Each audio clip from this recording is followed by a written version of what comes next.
Yes, good morning, everyone. Truly a beautiful day here with you in Life to the Max. I'm your host, Riva Galvestan, and it's a good morning because God is so good. Yes, welcome back to those of us who are here, again and again. That's good. And those who are joining us for the first time, thank you for being here. Up ahead, we will talk about many phases of addiction. How does one find a way out once hooked? There are many kinds of addiction. We'll see more of how to get out of that. There's hope in Christ. That's exactly what we will have today from our amazing, colorful stories of our guests. Starting out on the wrong foot can be overturned into a beautiful tale of healing, redemption, and recovery.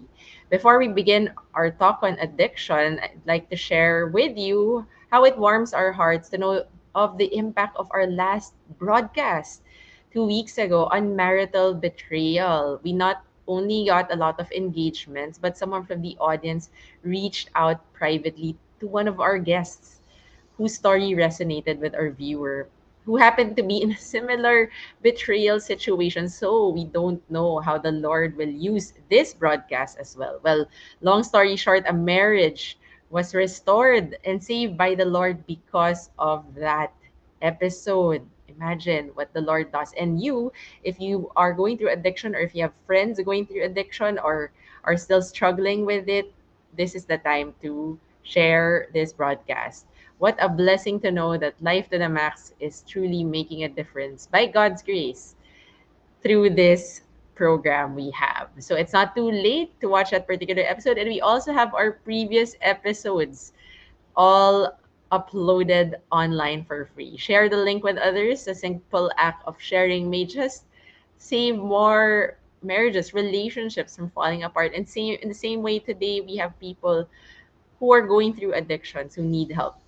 So hit and like that share button for the episode, but please do it later since we're in our episode right now. So you may just check out CCF Life to the Max on Facebook, social media channels like Instagram and YouTube. For now, stick around because we promise an episode that will leave a mark in your hearts and minds. So I'm excited. I know you are too, because there's so much to learn, but not just in our heads. It's really going to pierce through our hearts because it's God's wisdom through our guests today. So let me first introduce you to our guests. Yes, our first special guest, well, each guest is special. Everyone in this webcast is special. You want to introduce to you our first guest who was a graduate of De La Salle University, Manila, with a degree in business management. He is a public servant in the municipality of Chaong, Quezon Province, serving 2 terms as a municipal councilor and then as a municipal mayor. To further equip himself for a career in public service, he pursued postgraduate studies at the Ateneo School of Government, earning a master's degree in public management. He's currently the vice mayor of Chaong, Quezon. He's married to Rose Ingrid Rustia, with whom he has 4 children. He's also an entrepreneur engaged in the construction business. More importantly, he is a follower of Christ, transformed by his amazing grace. So, people of the Philippines, we are honored to have with us Vice Mayor Dick Roderick, Dick Alcazar Umali. Brother Dick, for short. Welcome, Brother Dick. Yeah, good morning, Ma'am Riva, yeah. And to Yes, the viewers of yes, Life to the Max. yes. Thank you, Brother Dick, for joining us today, and we're really looking forward to what you'll share later. So, for our next set of special guests, we have a lovely couple. Of well, I'm sure you will find them lovelier later when you meet them personally, or well, here meet them, but meeting them personally also inspires me personally so much. So, our couple here. Well, first, I'd like to introduce Pastor Danny. He's a graduate of Masters in Transformational Leadership at the International Graduate School of Leadership. He's currently the Regional Metro East Pastor overseeing the CCF satellite churches in Rizal, Pasig, Marikina, Quezon City, and Valenzuela City. Also, he is the director of Tulong Tayo Ministry, the community development, disaster, and relief distribution arm of Christ Commission Fellowship, our home church. He's the founder of several ministries, namely Binigyang Laya ni Jesus or Biyahe Jail Ministry, Gabay sa Landas Foundation or Gala, so it's called, which provides shelter for street children, the abandoned and abused kids, Dumagat Missions, and Rock Mountaineering Ministries. He's also a motivational speaker as well as a family and marriage counselor. Wow. And there's so much more that they will share later. Tita Dawn, his beloved wife, is a graduate of Miriam College with a degree in communication arts. She worked as an advertising and promotions officer of SM Supermalls and was promoted to being a manager a year after. Therefore, she moved, no, not therefore, thereafter, she moved to becoming an area manager of an amusement company handling several branches in Metro Manila and Luzon. But when, of course, God intervened through his amazing grace and power, restored her 10-year chaotic marriage with Pastor Danny, she was truly submitted to the Lord. Amazing grace of God that brought them together. Pastor Danny, of course, like all of us, are sinners, but both of them, sinners turned servants to the Lord.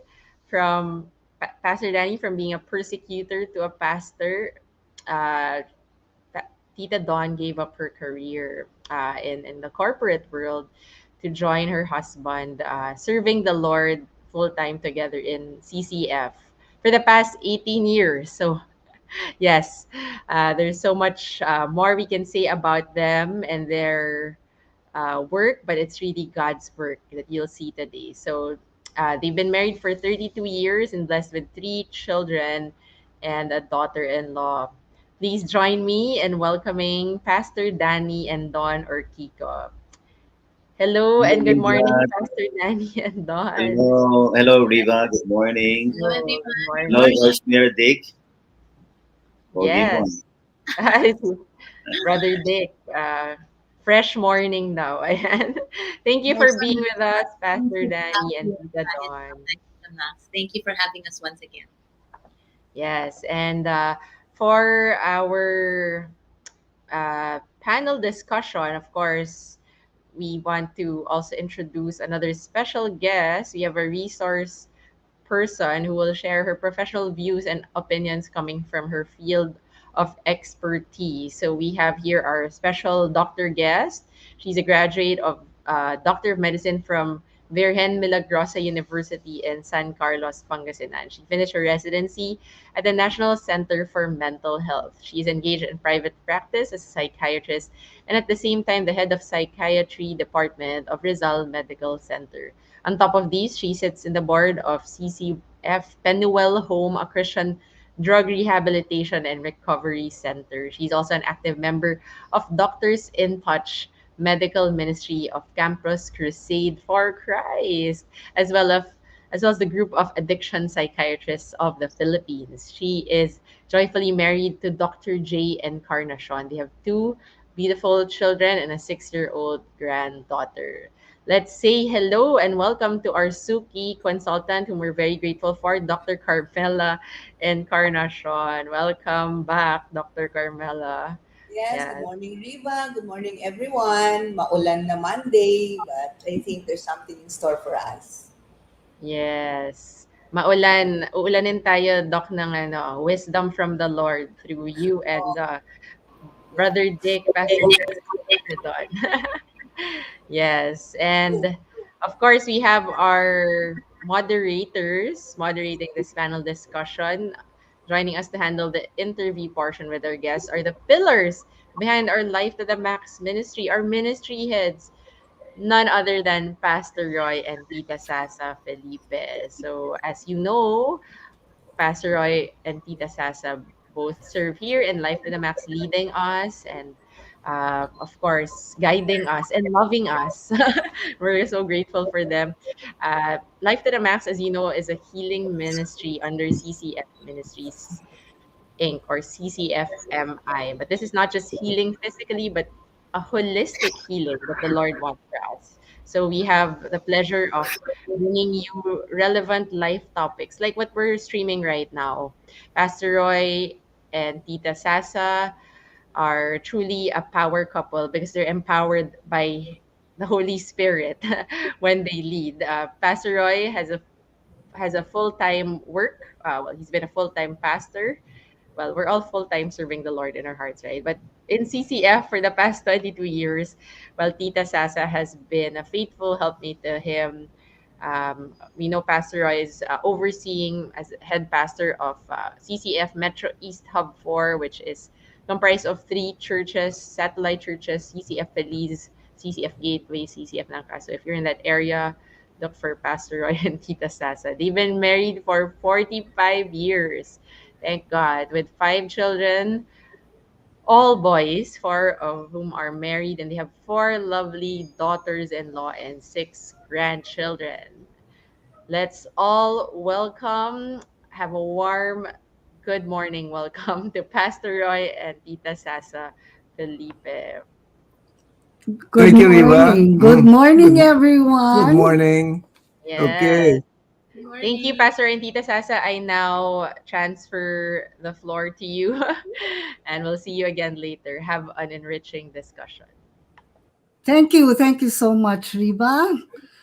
Okay, today's topic is very interesting, and I know many of you, yourself, or maybe you have relatives, loved ones who may be going through this problem, and it's affecting the entire family. Today's topic is addiction, substance and non-substance abuse, and we thank our guests, Vice Mayor Dick, Pastor Danny and Sister Dawn, and Dr. Carmela. Yes, and today is gonna be an unprecedented again because the topic, as if as we talk about addiction, has always been full of people and listeners from all around the world. So we would like to greet all our viewers abroad, all our Yes, viewers on YouTube, Facebook, and even on Zoom. Zoom. So And if good you have morning to all. And if you have questions for our guests, you can type them on Zoom and we will broadcast it here. Let's begin with our topic. All right, addiction. Addiction. Doctora Carmela, you are the expert, Yeah. medical expert here.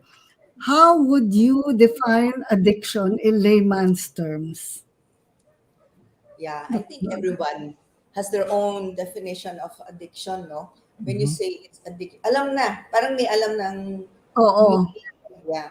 But this one, just to put up a definition, is where there's substances or behavior of a person that the person does that when it becomes repetitive, it produces a high, 'di ba? May psychological high or physical high na the person experiences. So eventually, that kind of high prolongs kasi you want more and then it prolongs and then kaya nagiging chronic kasi patagal ng patagal, padami ng padami ang paggagamit or the behavior becomes constant. So that's more or less in essence the meaning of addiction. However, now, dati ang alam lang natin are substances like smoking, drugs, Yes. that stuff, alcohol. Pero now, dumadami yung definition niya kasi there's also non-substance. You may not be addicted to these drugs, but you are addicted to gambling, to Yes. porn, to nowadays, what? Shopping, Shopee, all that. So it because it gives you a pleasurable high, and then it's not just a one time thing. You want more again, and then you want more, and then your need becomes your need increases. So that's the main point of that. It increases. It produces some high on you, whether it's physical or psychological, and then eventually, however, even if it's affecting your school, activity or your work, ano pa rin, sige ka pa rin.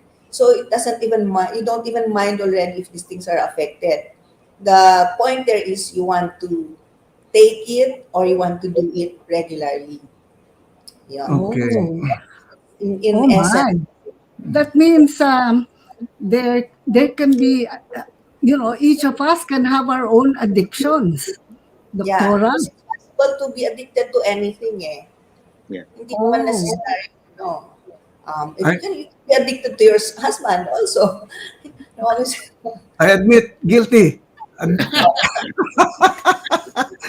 Addicted to my wife. Okay. Anyway, may I ask Vice Mayor Dick? Vice Mayor Dick, I understand you were the a past mayor of Chaong, Quezon, and now you're currently the vice mayor in the same municipality. Uh, Sir Dick, could you describe for us what addiction did you go through and maybe how did it start? Naka-mute ka, Sir Dick. Yeah, good morning, Pastor Roy and Tita Sasa and yes. Dr. Carmela. Good morning. Yeah, and to Don and all the viewers. For me, well, at first I didn't realize it, but I guess it's gambling for me. That's where that's where I stumbled. So, yun po yung At what addiction. age?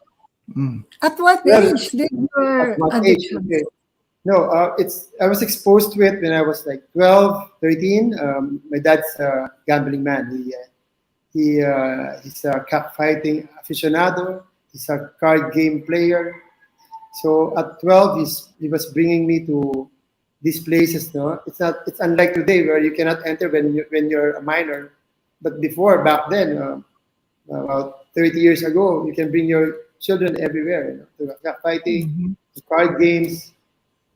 Even during his office hours, he was playing. Even in Scrabble, he was betting on Scrabble between his office mates. So my dad's very good in Scrabble. And, he was he was gambling on everything, and he operated the cockfighting arena here in our town for a few years, and I was with them. So at a very young age, I was looking up to my father, and he was doing lots of things in the morning, in the night, the morning, the next day. So that was where it started. Okay, thank you, Sir Dick. May I ask Pastor Danny? Pastor Danny, could you describe for us the same question? What was your addiction? Where did it start? Yes. Yeah. What First, I would form? like to say good morning muna to all the viewers. Good morning, Yes. Tita Sasa and Pastor Roy, Good Doktora. morning. Ako naman, since my father was incarcerated in the New Bilibid prison for 15 years, so back then, wala talaga most of the time ang mami ko. So we were entrusted we were under the care ng aking grandmother in Bulacan, sa province namin. So at a very young age, na-expose naman ako sa mga uncles ko who's into drinking. So usually sa mga probinsya ganun, papasyatin ka. And then even my dad, kahit he was locked in Muntinlupa, he was able to go out. Pabalik-balik siya, nakakalabas siya. So together with his friends, ganun din, same thing, yung friends niya, papainumin ako, and then yung dad ko, he'll just allow his friends to do that sa akin, no? So para bang nakita ko na sa matatanda, sabi nga nila, yung nakikita ng bata yung ginagawa ng matanda sa harap ng bata ay nagiging tama. So that's why at a very young age, 9 years old, I started smoking already.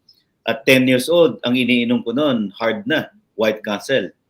So then right after the drinking, I got exposed naman to marijuana at 12 years old. Tapos I have a cousin naman na nagka-problema, nagtago naman sa amin. He was into cough syrup. So 13. Until tuloy-tuloy na yun. So nagsama-sama na yun. Sigarilyo, inom, marijuana, cough syrup. Tapos when I was 17, na-introduce na yung shabu sa akin. So that's actually yung shabu ang pinakamatagal sa akin. Mhm. So you're saying, in actuality, Pastor Danny, that nagsanga-sanga yung mga addictions mo, no? Yes, tita. Kasi ang addiction parang utang 'yan eh. Yes, Yung gusto mong bayaran yung isa, you will end up mangungutang ka hanggang marami ka ng utang. So ang addiction para bang gusto mong bawasan yung isa, so magta-try ka na naman ng iba. So naghahanap ka lang actually ng replacement eh. But in reality, you will end up doing a lot of things. So engaging into different addiction. Okay. yes. So in spite of you started with smoking and then drinking and then Shabu. shabu, Tuloy-tuloy na. And tuloy-tuloy. it's very interesting to note that Sir Dick and Pastor Danny, Yes. apparently both of you, parang nakita niyo from your parent, from your father particularly. Yes. And then parang, sabi nga ni Pastor Danny, yung mali naging tama, kinukopy natin yung magulang natin. So let's move on to Dr. Carmela. Dr. Carmela, there is some, as you mentioned earlier, a high that people can get from all of these addictions. So, what factors push people to become dependent on certain substances or other non-substances vices that parang also how can they get this from the people they look up to, diba?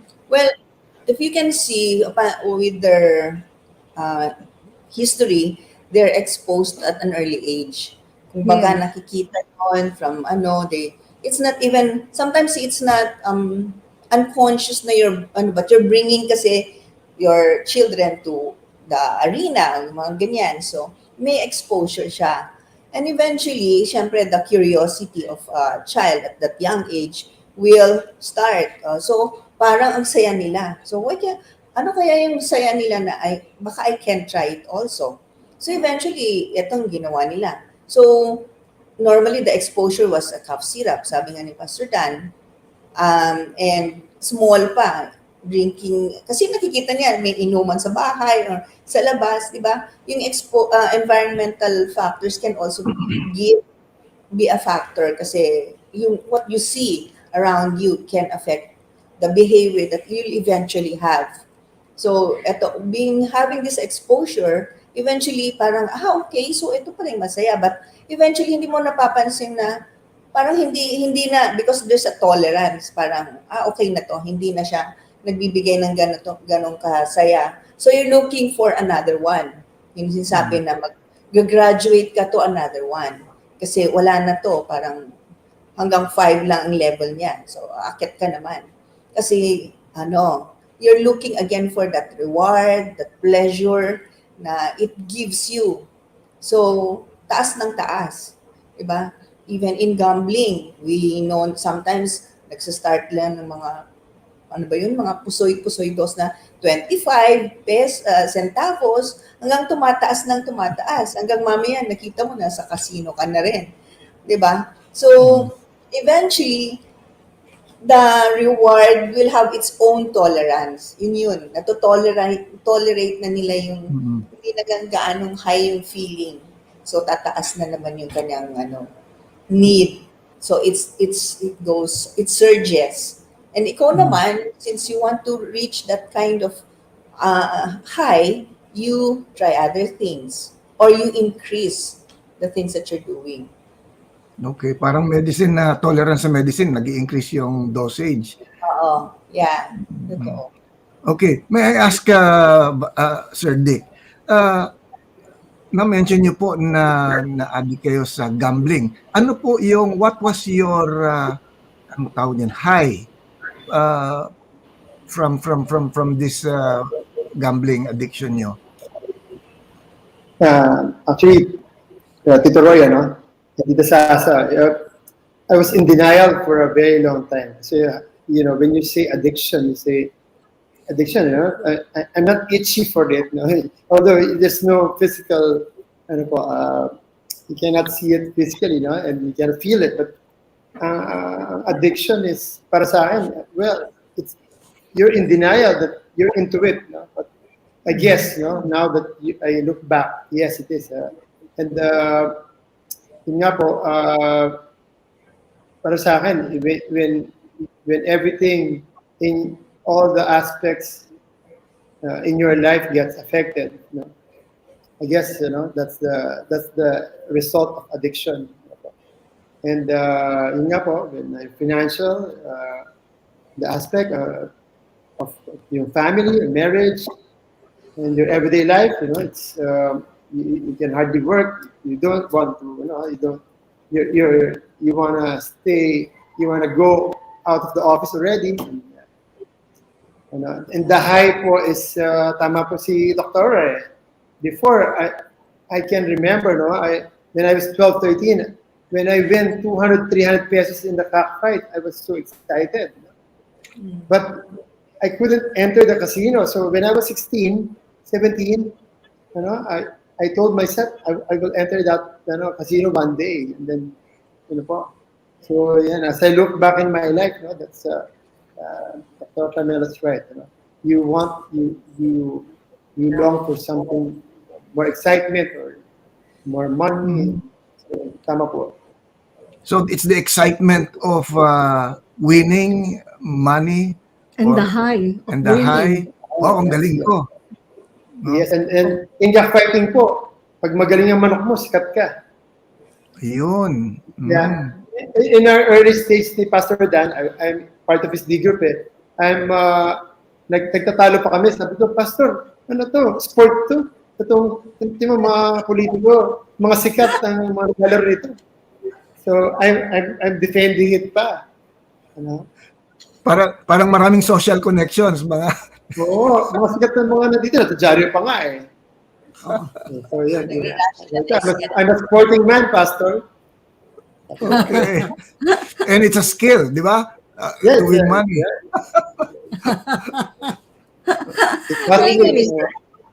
Going to Pastor Danny and Dawn, what was your journey like, Pastor Danny, all throughout your addiction? Can you give us a background? Of course, Tito Roy and I know your story, and we know it very well. But many of our viewers are tuning in for the first time, and they don't know your story.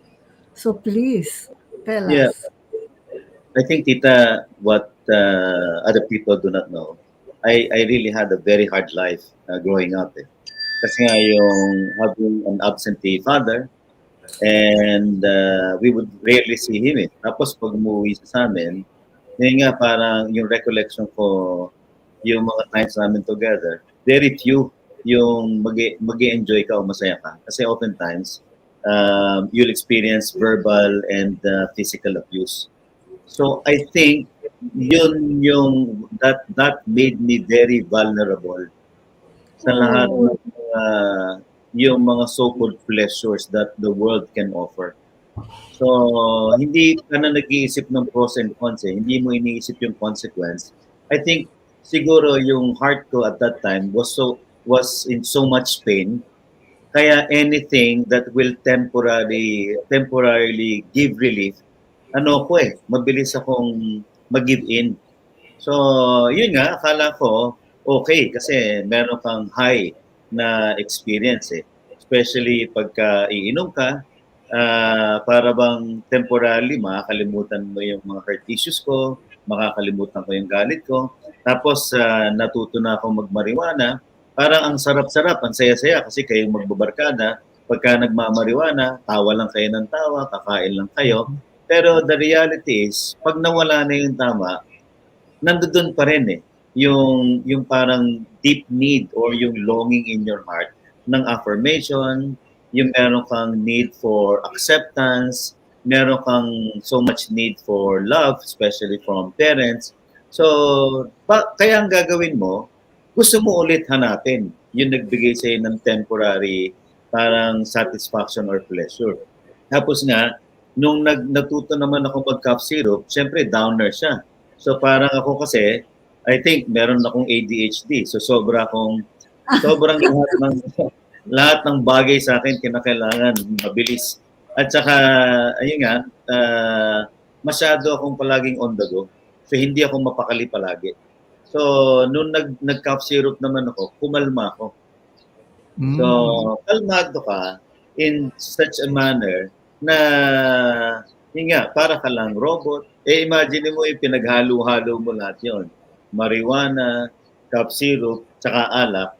So talagang ano ka, yung usually nasa isang tabi lang ako, nakikinig lang ako ng music, yung mga sikat nung araw, yung mga Asin, yung mga kanta pa naman nung araw nila Freddie Aguilar, para bang may problema ka na, naawa ka na sa sarili mo, pag narinig mo pa yung kanta ng Asin, lalo ka pa naaawa sa sarili mo. So, tapos it's like magnet eh. Para bang yung magnet na magsasama-sama pa kayong pare-pareho yun yung hindi naisip ng tao eh. So parang nare-reinforce yung galit mo sa mundo, nare-reinforce yung galit mo sa tatay mo. Kasi you're with people having the same issues. All about Yes. dysfunction in the family. So magkakasama kami. So ang nangyari naman now, because I had so much issues with regard to my relationship with my dad, I started nurturing that hatred or anger. So nung nag-17 naman ako, doon na ako sumabog. Kasi I remember nung 12 years old ako, when I witnessed my dad physically abusing my mom, gusto Wow. kong lumaban sa daddy ko eh. Pero pinipigilan ako ng kapatid ko. And I remember telling him, pagtanda ko, papatayin ko ang daddy. So, sinuppress ko yung galit ko na yon. Tapos ang mami ko, she would constantly remind me, wag na wag kang lalaban sa daddy mo kahit anong mangyari. So, para bang, yun nga, sinuppress ko ng sinuppress, para pala akong bulkan na nung na-trigger ako, pumutok na ako. So that's why I was already in and out of jail, lagi akong nakukulong, lagi akong napapaaway sa eskwelahan, in and out of schools. Tapos, yun nga, parang I just found myself, parang gusto kong laging maghanap ng away. Sabi ko nga nung araw, parang 2.25 ang away sa akin eh. Yung magic word sa akin, yung pag hinahamon ako ng away, gustong-gusto ko yon. Kasi parang gusto kong ilabas lahat ng yung energy ba sa dibdib mo. Lahat nung parang you feel so powerful na kaya mong itaob lahat, kaya mong magwala to the point na walang makakapigil sa'yo. That's why I ended up, yun nga, being involved in a lot of cases. So yun talaga yun, sobrang dami. Tas, to make the matters worse, I remember si Don, nung nililigawan ko siya eh. Sabi ko sa kanya, lahat ng ginawa ng tatay ko sa amin, hindi ko gagawin sa iyo. But I ended up, hindi lang exactly the same or doing the same thing. I was even worse. Kaya nung nag-18, nabuntis ko siya, imagine, wala akong modeling ng godly father, wala akong modeling ng godly husband. Tapos, ang sama na ng buhay ko, walang direksyon yung buhay ko, miserable ng buhay ko, nadagdagan pa ako ng responsibility. So talagang miserable yung life ko before. I'd like to hear Don's point of view. Don, I mean, Paano ka naman na-attract sa taong ganyan? oo. Good question. Addicted ka rin. Tito Roy, akala ko mahal mo ako ha. Tanong mo rin yan, Tito Roy. Ano ba nagustuhan ko sa kanya? Bakit? How old were you when you met? Well, How did you meet? Yeah, we met when we were 13 because we were neighbors. Wow. And so, and then really soon after we saw each other, we became boyfriend and girlfriend already. Because I was just so mesmerized by, ay, ang pogi nito. And, but I really turned a blind eye on his background, the dysfunction in his family. Lahat ng vices niya, alam ko naman lahat yon. But then, yun na nga, parang, mas inisip ko, in love ako sa kanya eh. So, mas nag-focus ako doon. Yun yung addiction ko siguro, Tito Roy and Tita Sasa. So, that's why I realized later on, it was really an idolatry because I knew everything about him, even though it gave me a lot of heartaches. But, inisip ko, basta in love ako sa kanya. So, when we were boyfriend and girlfriend, talagang alam ko na yung addiction niya, yung pambababae niya, until I became pregnant at the age of 18. When he was using a drug user already at the age of 17, syempre nung 18 kami at nabuntis na ako. So parang wala na, No choice. oo, no choice na talaga. So I had to really fight for the relationship even though my parents did not agree early on. So kahit buntis na ako, sinasabi ba ng parents ko na can't get married. So nag-agree lang sila na, sige, magli-live-in lang kayo. Kasi the back of their minds, they were saying, hindi magtatagal to. Aside from the fact that my parents really, magkaibigan yung parents na, yung daddy niya, tsaka daddy ko. But they did not like his family. So, kaya sabi pa ng mommy ko tsaka ng daddy ko when they found out I was pregnant, we will send you abroad just so you will not end up with this guy. But, Wow. yes, but then, his parents went to our house, parang late pamanhikan. And then they said, we will take care of Sweepy. Sweepy ang tawag nila sa akin. And then, we will send her to school, we will provide for her needs, ganyan. Ganon ang naging agreement. So, hindi pa ako nanganganak, lumipat na ako sa kanila. But you know what, Tito and Tita Sasa, I was like 6 months pregnant. And the moment I transferred to their house, so nag-live-in kami for 5 years. But it was really the start of hell on earth in my life. Kasi, yung prinamis niya na hindi ko gagawin sa'yo yung ginawa ng tatay ko. Sobrang, mas matindi pa po siya. And then, like, when the moment we lived together, wala po akong ma-remember na masayang time. Oh. Talaga ako. So, were you ever influenced in his addictions? No. Kasi Amazing. I would really beg for him to stop everything. Smoking, drinking, drugs, womanizing. Wala. To no avail. And then, ang pinaka-worst of, at the time that we lived together was yung temper niya. So, every day, inaaway niya ako, sinisigawan niya ako, minumura niya ako. He was not providing. Kahit na nag-work siya, pero nagda-drugs naman siya. So, talagang miserable po talaga. Every day, I would really cry. Every day, I would wait for him. Minsan uuwi, minsan hindi. So, lahat na po ng problema. Kaya nga, hindi lang addiction. That's why I really lived a miserable life. Thank you, Don. Thank you.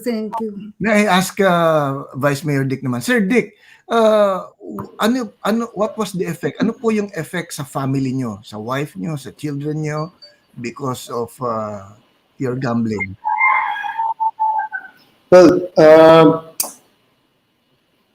fortunately, my children were very young when I had this problem. Pero the thing is with non-substance abuse or addiction, ano lang yan, it will only come out pag sasabog na. There's no, you can see little signs, but it's negligible. Unlike yung pag drugs, you can see pumapayat or di natutulog or pero ito, you can make up a front that you're okay, but by the time that the debts are unmanageable, talagang sasabog na, doon lang siya, that's the time that na masasabi niyo sa pamilya niyo. Of course, the wife will be the most affected because it's a surprise to her. She knows that you're into it, but she doesn't know how deep you are in it. So, yun po yung problema sa ganitong klaseng non-substance abuse or addiction. So, your wife po was, anong tawag niyan? Pinapayagan kayo? She was tolerating it? Because, because at first, you have this justification. I need this for for politics. I get invited to a lot of cockfights because of politics, di ba? So you develop connections. I got invited by this mayor, this Kenya, this barangay captain. So you can somehow justify that you're doing it not for anything else, but out of Part of the job. pakisama, yeah po, part of the job. So yeah, at first, but when I was not in power anymore in office, no, that's where it's different now because I can't say that I'm doing it for something else. So you're just doing it for yourself. So yun po, when she found out na we had all these problems, na, that's where she got affected the most. Doctora Encarnacion, um, so you've been listening, no, and to all their stories, etc. And I'm sure you've seen this many times, Doctor. Oh yeah, many times over. So my question right now, our question would be, what is the psychology or the psychiatry behind, you know, empty lives or this looking for something? Would you please tell us? Could you? Well, one of the things that you see as we grow up, there's these milestones that we go through, and then in different stages of our life, meron satisfaction ng emotional, physical, and all of that stuff, educational and psychological. Nami-meet up yan through stages. Maybe we can just go through the grade school, high school, mga ganyan. So as we go through life, there we have some more or less parang we call that an milestones for our lives, no? Na nasa satisfy. So yung cravings ng ng parents at an early age is nandyan. So the physical cravings nandyan. However, it graduates to some validation, ganyan. So that's why you see one of the risk factors of this addiction is yung sinasabi ni Pastor Danny na physical abuse or even this sexual abuse or even exposure to different environmental factors.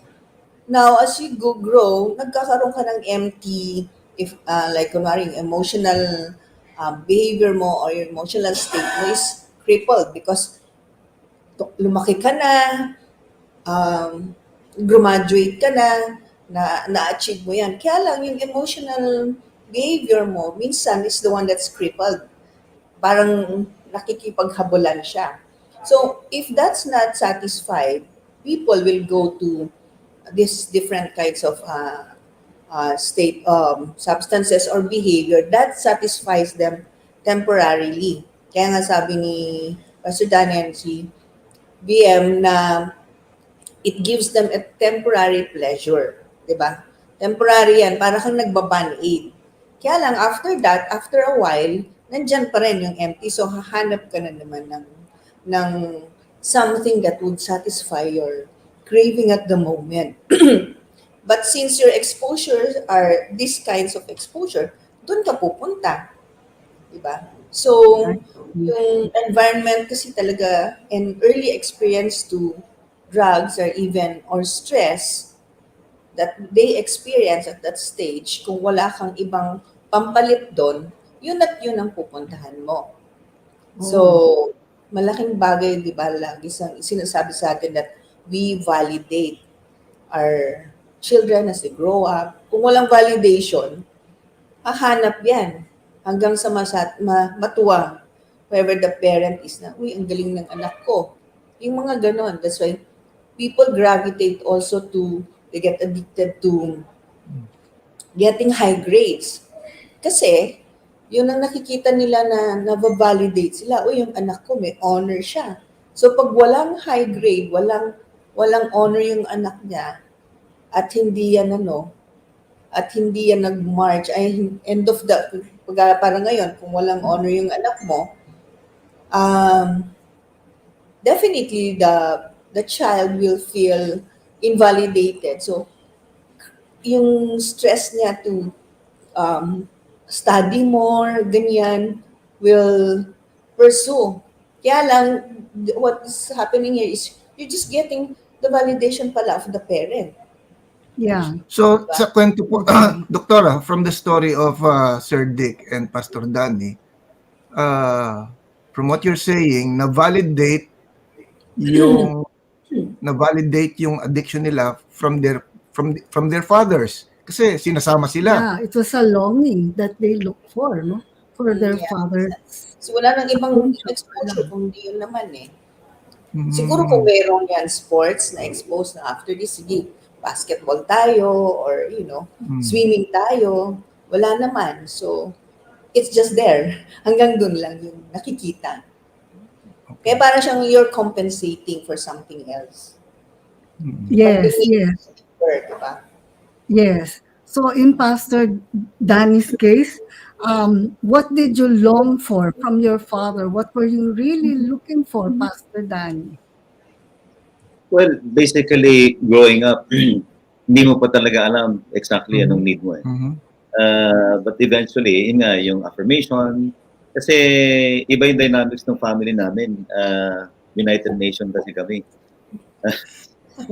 Ang daming pamilya eh. So, I think one of the things that I really hated at that time, yung mga times that my dad would compare me sa iba kong mga kapatid from another mother. Oh, Diba, there. parang, here's a troubled child having difficulty processing things. Naghahanap ka ng affirmation sa tatay mo. Naghahanap ka ng affection sa tatay mo. Parang there's this need for connection eh.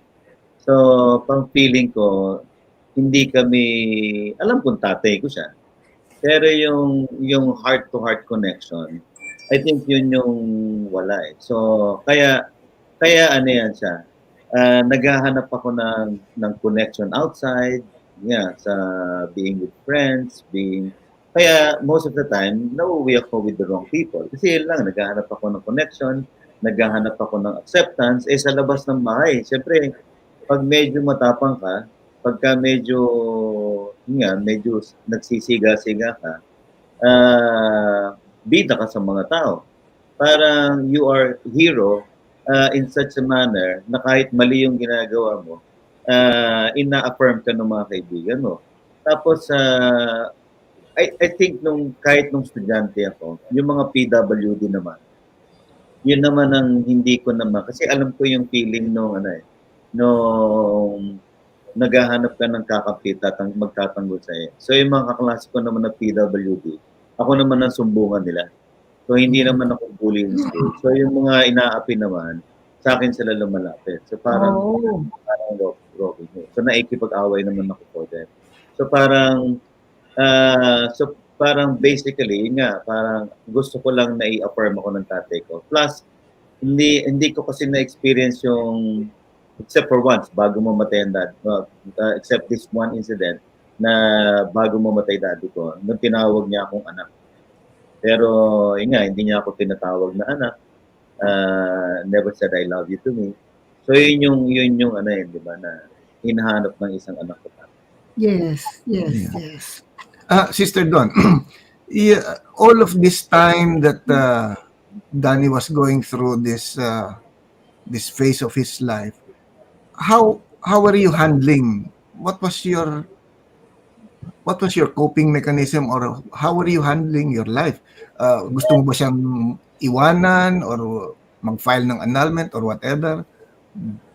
Yeah, in the beginning, talagang I was a nagging wife. Mhm. I really begged many times. Syempre yung gusto mo magbago siya, and then everyday pag uuwi siya, tanong ka ng tanong na parang bakit ngayon ka lang, hindi ka pa rin magbabago, mag-provide ka, ganyan, hihingin mo ng maraming bagay that he cannot even give us. So it's very frustrating, very painful. And it went on for 5 years. 5 years, the moment we lived together. So, I endured. Tapos parang, of course, ano na ako na, because I was a devout Catholic. And so I would really come to the Lord in prayer. I would go to churches, I would pray the rosary, lahat na talaga. Kaya lang parang, there was something in me that was lacking. So I was really in constant search for peace, for fulfillment. Pero hindi po ako nag-share niyan sa parents ko. I never shared to anyone what I was going through. Kasi in my mind, I protected my husband. Wow. Hindi ko kasal nun. Hindi ko kami kasal, yeah. Pero pre-protect ko siya. There was a time, I remember twice, I went home, packed my things, pero bumalik din ako the following day. Kasi I really felt, dumating din po sa point na I felt like giving up. Kaya lang, kakausapin niya ako, at tapos, babalik na naman ako, tapos ganun na naman. Until, yun na nga, parang, I realized, I just keep it to myself, just pray to the Lord about it. The only person who knew what I was going through was my mother-in-law. She was like my best friend. She was like my mentor. Kasi ganun din yung sitwasyon niya eh. My father-in-law is not a drug addict, but then, yun na, womanizer siya eh. So parang, Woman addict. woman addict. Yeah. Mhm. Kaya lang Yeah. parang, siya lang yung shoulder to cry on ko. And malaking bagay na po yun for me that there was somebody who would listen. And Yes. yeah, so until yun na nga po, parang I endured for 5 years until it was my sister-in-law who was attending CCF and then invited us to go. Si Danny went also that fateful day. But then, siya syempre, he was deep into whatever vices he had. Tapos may mga babae siya. But that was the day that I first stepped foot in CCF Valley Verde. That was when I really, came to know the Lord, and I accepted Jesus as my Lord and Savior. And that from that time on, my life was never the same again. I found peace, I found joy, but then Danny was becoming even worse. That was where the Wow. Lord that was when the Lord really tested my faith. Na parang, okay, now that you know me, are you going to really apply what you're hearing, what you're learning? Yun po. So parang, yun, ibang endurance na naman yun. Before I came to know the Lord, and then after, it was a different kind of talagang testing of faith, endurance, and then, parang watching him really fall prey into the trap of the enemy. Yes. So parang, go ahead, Pastor Dan. Inasal kami, Tito Roy, di ba CCF wedding yan? So the night before, nagshabu kami nung entourage, puro lalaki. So, Oo, grabe. Oo. lahat kami matulog. So high Oh my pala siya. God. Oo, grabe po. Tapos, ang isang coping niya, tita, nag-collect siya ng mga kandila. So, yung apartment namin before, punong-puno ng kandila. Parang binurol na niya ako. Parang binurol niya ako. The day before we got married, the night before we got married, that's when he confessed lahat pala ng mga naka-live-in niya. Yun pala kasi nga high siya that time. How did you feel going through that? I mean, hearing that.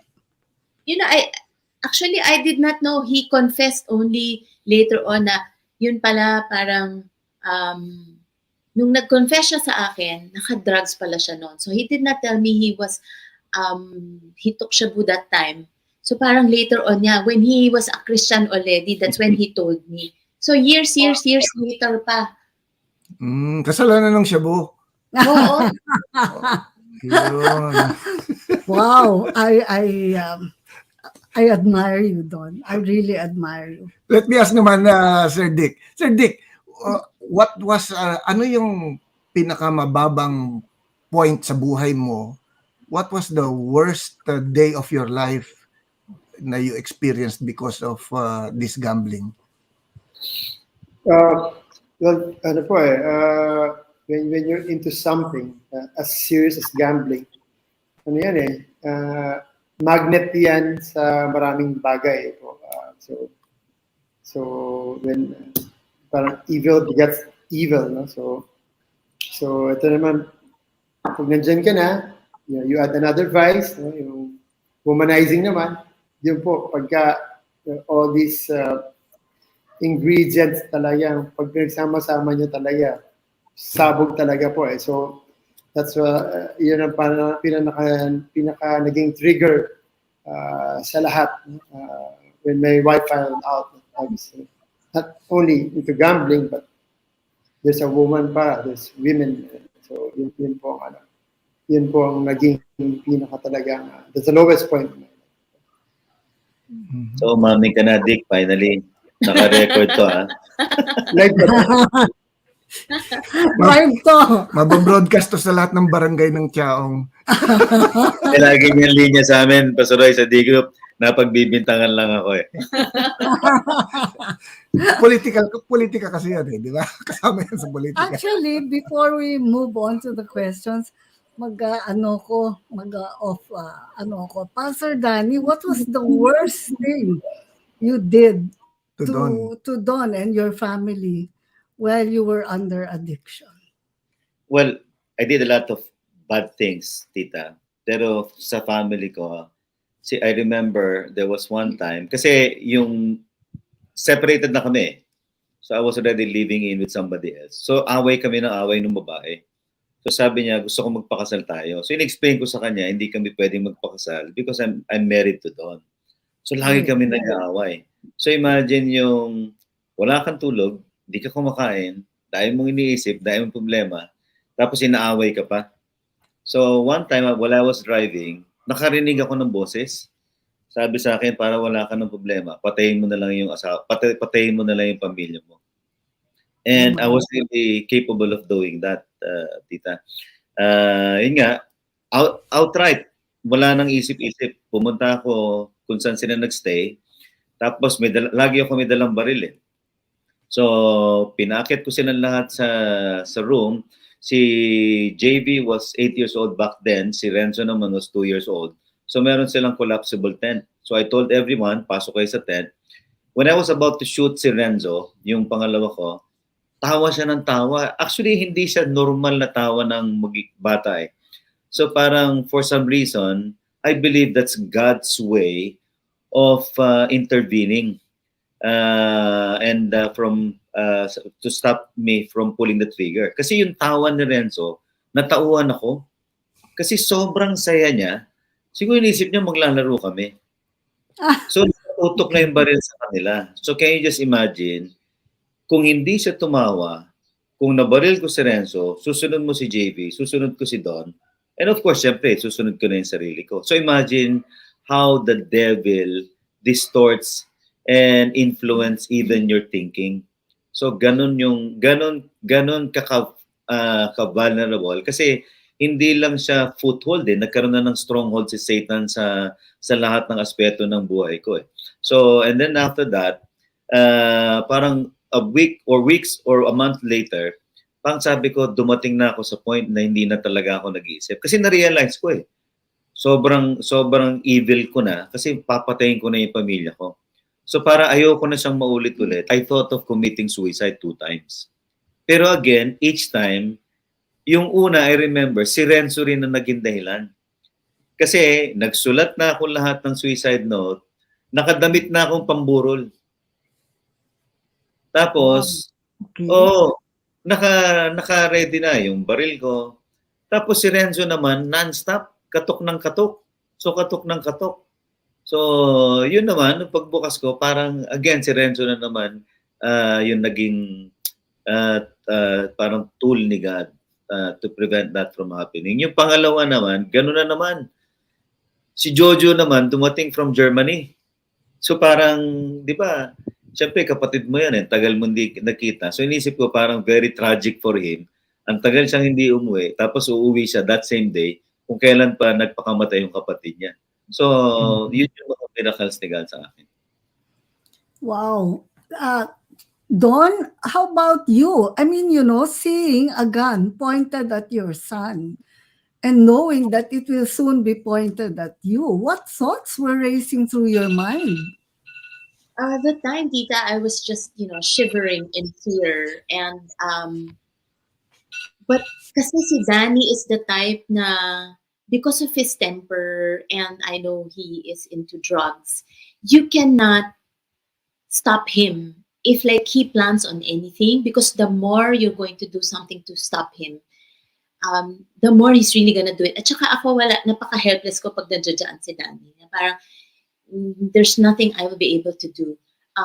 So, wala po. That time, inside the tent, I remember, I was just sitting down. Ako lang naman po kasi nakakita nung gun pointing at Renzo. Kasi my two kids cannot see it kasi maliliit pa sila. So, there's a screen from the, dun sa collapsible tent. You know, I just, prayed. Hindi nga ako makaiyak nun sa takot. So, I just prayed, and then I didn't say a word. So, talagang, I just surrendered everything to God. And I thank God that He just left. He didn't also say anything. Basta He just left, and I didn't know what happened next. Yun na nga, parang after nun, yun na yung car accident eh. Na the next thing that happened was, I received a phone call, and then he had a car accident, and then I went to where it happened.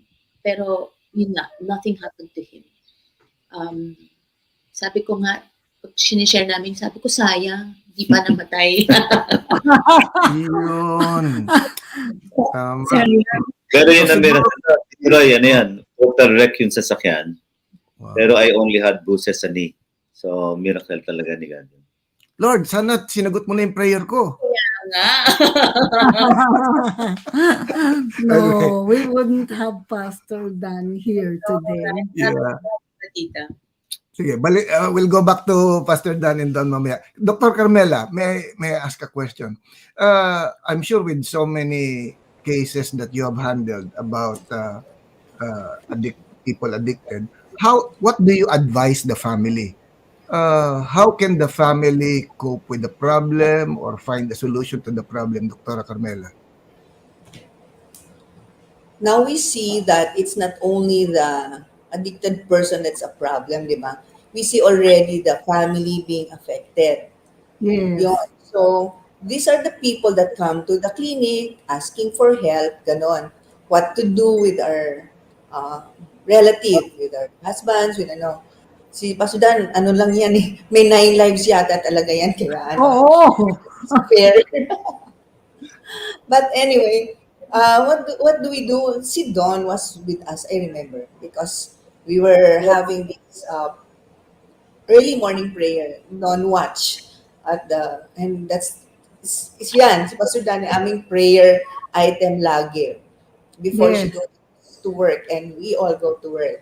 So what do I suggest? I suggest that, she started nagging. It's no use. The more you nag, the more you bring him, get him irritable, and the more he does what he's doing. So scrap the nagging. What else can we do? Maybe one of the things that we also encourage them is to educate themselves. Where is this person coming from? Ano ba yung nangyari sa kanya? More or less siguro they know na there's the shabu, what happens in the shabu, ganyan. So may education sila. Or we also give them pamphlets or education on what to do. And definitely, I will always ask them to, extend grace. I know it's hard, but that's the only thing that can really calm them. Kasi nga, chaotic na nga yung buhay niya, tapos chaos pa sa kakakulit mo, i-extend mo yung grace by praying for this person. And then, oftentimes, if the person comes to us, syempre, I will say na, it's not to your liking that you were brought here, but apparently, they don't know what to do anymore, but they love you, they want to ask what help can we give. So, ayan, si Danny may mga bumubulong na, andyan na yung suicidal. So, we discuss what's happening. And then we tell them, these are the things that are happening. So, we get the parents' cooperation here para may partnership kasi, di ba, hindi naman araw-araw nasa clinic yung mga yan. Nagpipilitan pa pag pumunta. But the people that we talk to really are the relatives. What can they do? Ganon. So, malaking bagay yung you take care of your make the environment friendly in the house and in the home so that the person will want to come home instead of shooing him all the more away. Yan. Mas often than not, ganun. Halos ganun naman. Parang, so show kindness instead of hatred and fear. Yeah. Yeah. Mhm. Yes. Tito Roy, if I may add. Sige. Yes, sir.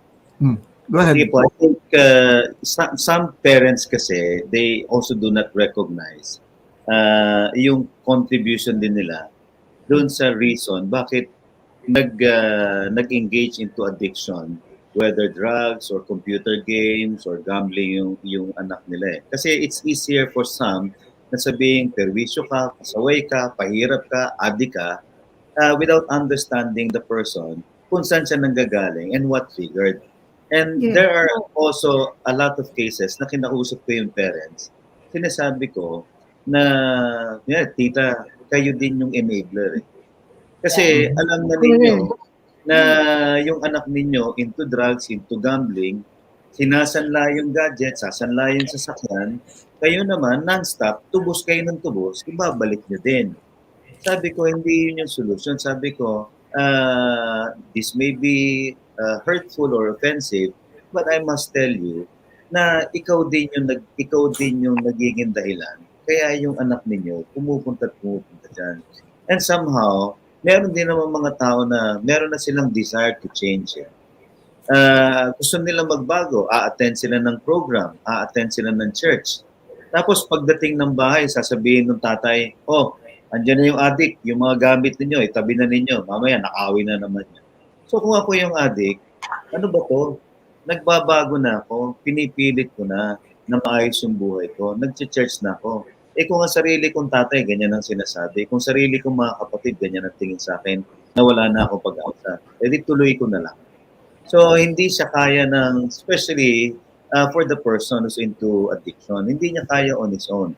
Una, kailangan niya talaga sigat. And kagaya yung sinasabi ni Dick, yung admission na kailangan kong aminin na may problema ako. But it should also be very helpful kung yung family also magkaroon ng teamwork. Teamwork sila na what should we do as a family, as a team, in order for our loved one to be able to recover and be liberated from this addiction. Ang laki ng role ng parents.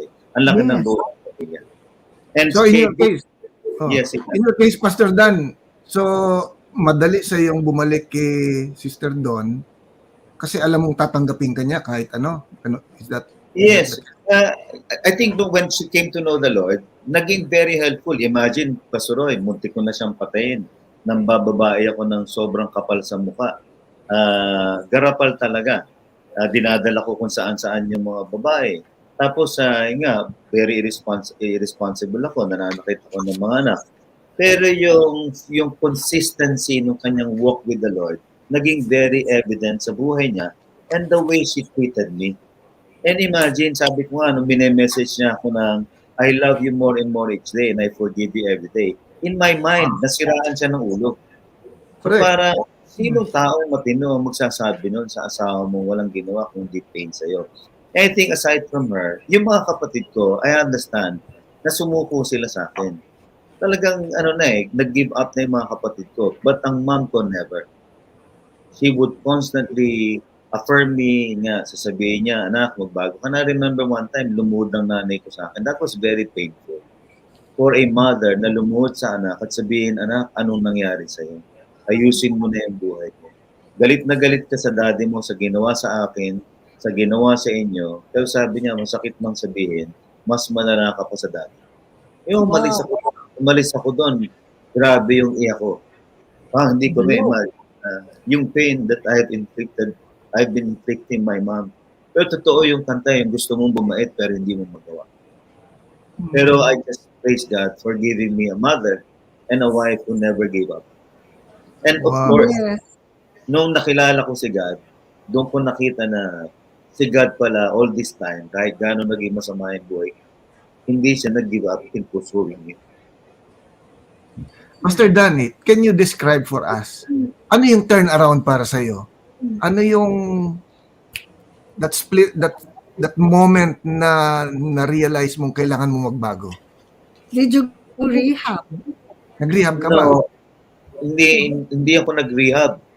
Praise God, no? I'm not saying hindi effective yung rehab. Pero I believe, kung walang spiritual intervention, kaya meron tayong Penwell eh. Malaking bagay yung isang institution kung meron siyang spiritual component or biblical lessons. Nung 2000, I got involved in another case. So my first case was murder when I was 17. So, in between, marami pang nangyari. Ang last case ko was in 2000, August of 2000, frustrated homicide. So, that was, I think, yun na yung pinaka huling parang warning ni God for me. Parang surrender or you will end up. Di ba? Sabi ko nga, dalawa lang ang pupuntahan ko, lupa or munting lupa. Kasi sa dami na nangyari sa akin. And I remember, nung sinabihan na ako na lalabas yung warrant of arrest ko, sabi niya nung isang kaibigan ko, pare magtago ka muna, boss magtago ka muna, lalabas yung warrant. And of all people, I believe that's part of God's orchestration already. Si Don ang nasa isip ko. So sinundo niya ako, inatid niya, tapos because of her kindness, di ba, sumama ako sa D group, sa cell group pa nun, tapos sa church. Pero ang pinakang turning point ko, yung Don Watch, yung sinasabi ni Dr. Carmela. So, si Don kasi faithfully has been attending that. And one time, sabi ko sa kanya, ba't aga-aga mong gumising? Sabi niya, meron kasing prayer gathering every Tuesday. So, we call it Don Watch. Sabi ko, sige, sama ko. Nagtataka siya kung talagang sasama ko. Kasi 6 o'clock, pauwi pa lang ako noon. So, pero sumama ako. Tapos pagdating, I remember, Pastor Roy, ikaw ang nag-speak nun eh. So, ikaw ang preacher nun. And then after nun, kasi hindi ako naniniwala talaga kay God. So, in fact, pag minumura ko si Don, mumurahin ko din si God. I think siguro, it's not that because I don't believe in Him. I just have so much hurt and pains in my heart na parang tinatanong ko si God, bakit mo inalaw yung ganitong buhay sa akin? So dun sa Dawn Watch, nung sabi mo, let's rise, let's all stand or rise and call on the Lord, di ba? Shout 3 times. Lord, Lord, Lord. I remember outright, I had goosebumps. Kasi hindi ko maintindihan eh. Bakit kailangan tawagin si Lord? Pero I think yung power and result nung calling upon the Lord 3 times, yung Lord, Lord, Lord, talagang grabe yung goosebumps ko, hindi ko ma-explain. Tapos tinitingnan ko yung mga tao, nakatayo, nakaluhod, nakaupo. They were praying aloud. Naalala mo nun, Dr. Carmela, di ba? Yung mga tao, ito yung time ng usong-uso pa yung Korean prayer tour eh. So, yung mga tao, sumisigaw, tapos yung mga tao, may hand gestures, talking aloud, they're praying aloud. Sabi ko, weird nitong mga taong ito. Bakit parang totoo si God? Kasi may kinakausap sila with hand gestures, umiiyak. And I believe it was God who impressed in my heart na ang prayer should come from your heart. So, nung sabi ko, subukan ko nga mag-pray. Ang unang-una kong sabi lang, Lord, sabi ko, totoo ka ba? Sabi ko, kung totoo ka, tulungan mo naman ako. I think yun yung admission na pagod na ako, hindi ko na kaya itong buhay na to, na kailangan ko ng tulong. Kasi mayabang talaga ako na feeling ko hindi ko kailangan ng tao. Yeah. So when I surrendered, sabi ko, Lord, tulungan mo ako.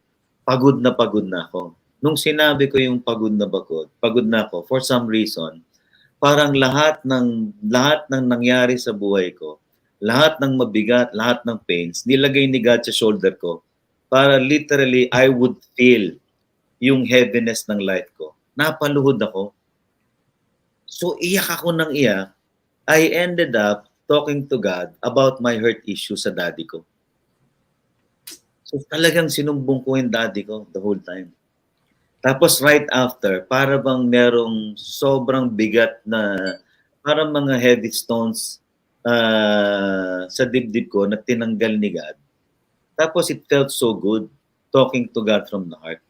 Tapos sinaisa-isa ko na, sabi ko, Lord, tulungan mo ako matanggal yung pagdadrugs ko. Tulungan mo ako matanggal yung pag-inom ko, yung pagmumura ko, yung pagiging violente ko. Sinama ko na yung pambababae. So sabi ko, pati pambababae tanggalin. And by God's amazing grace and miracle, that same day, yung power ni God na experience ko, tinanggal niya lahat. It doesn't mean na wala na akong temptation or struggle, but God made a way na mawala, matanggal sa akin lahat yun. And ni-replace niya kasi ang addict, naghahanap ka lang ng kapalit eh. Correct. Okay? Una, pinalitan niya yung hatred with compassion. Pinalitan niya yung my perspective ng his perspective. Tapos, yun nga, parang instead of me looking for something that will give me pleasure, that time alone with God gave me so much pleasure. And yung desire ko for stuff na naging miserable ko, pinalitan ni God ng desire or longing for Him. Desire to read the Bible, desire to pray, desire to be with my family. So, hindi siya pinalitan ng mga pang-temporary lang. Binigyan ni God ako ng lasting or long-lasting experience and relationship na hanggang ngayon ini-enjoy namin. So, I think talagang some people would say, ang addiction, there's no cure. Treatable lang. But I believe my personal encounter with the Lord, everything, even addiction, has a cure, provided Jesus is, si Jesus ang makita mong cure. Surrender kay God. So si Jesus yung replacement sa mga addiction. Yes. Wow. And for many people, Don, you were very instrumental, no, in bringing Danny to the Lord. By prayer. By prayer, and I had front seats watching part of your journey, no? Akala ko yung warrant of arrest, yun na yung answered prayer eh. Lord, kunin mo na. No, but I saw how the Lord really, really, took you on it's like He sheltered you and protected you so that you could keep on loving your husband. No, you could keep on loving Pastor Danny. And for many wives in a similar situation, diba? Iwanan ko na to, wala nang kwenta, Yes. hopeless na to, diba? So, I mean, it was also supernatural on your part, the way God saved the Pastor Danny through you, and then you also. How was it? Tita, I could not have endured, or I could not have really made the wise decision of really fighting for the marriage had it not been for my love for Jesus, God's love for me, and the being part of a church community, a support group. You were a big part of it because you were part of my prayer warriors back then. So, for people to really pray for me and remind me how to handle the situation God's way and not my way, that has played a very vital role at my lowest. And I think, yun nga, parang kasi there will be a lot of times that even if you will keep doing the right thing, but the enemy will really try to pull you down. Yes, true. So, tapos the way I look at Danny, he was really becoming worse. And so how I was able to really rise above the situation was really to focus on God's promise, God's many promises. But at the end of the day, it will really entail how I will apply everything that I hear from my mentors, from my support group, from the messages in the church, from the Bible studies that I learned from. So, yun po I think ang pinaka-guidance po sa akin is to love unconditionally and to forgive every day. That's why I said I killed my husband with kindness. So these are the things that I do. Parang I could not have done it on my own. Siyempre, hindi ko rin po siya kaya. It was really my love for the Lord. Kaya, for all the wives who may be listening who are going through tough times in their marriages right now, Yes. could be your son, it's really focusing on what God wants you to do. Siguro, to trust is really very difficult. Kasi how can you trust somebody who keeps lying, who keeps deceiving you? Pero kailangan po talagang we will be there for them. Kasi kung lahat gave up on Danny eh. So, kung ako na wife, wala din for him. Baka kung saan na siya mapunta, baka talagang namatay na siya or nagpakamatay na talaga siya. So, there has to be somebody who should be there for them. Yeah. Thank you, Thank Don you, and thank Pastor you. Danny. May I ask Vice Mayor Dick? Kayo naman po, Vice Mayor Dick, what was the turnaround in your life? Paano po kayo nakalaya doon sa gambling? Well, Pastor, ano po siya eh. Siyempre po, yung when I was part of the group na ni Pastor Dan, although nung umpisa ko talaga, I was attending, but just saying, we're okay, no? Yung mga brothers po, kasama namin, no? Unbeknownst to me, na parang nakaka-crack na pala yung ano ko, no? They were going to me individually, and then si Pastor Dan, and as a group. And siguro po, nung the pandemic, no? Then God made me focus on one thing, no? Myself, my sins, and my family. No? So, doon po, na-impress na to read the Bible. No? So, during the pandemic, I finished the Bible kasi wala naman nung magawa, hindi naman makalabas. Ano? So, I finished it, and then, that was the time that I knew that the Lord was, had plans for me, and that talagang He loves me unconditionally, and kahit anong nagawa ko, is willing to forgive and restore my marriage and everything in my life. Okay. Thank you, Vice Mayor Dick. So,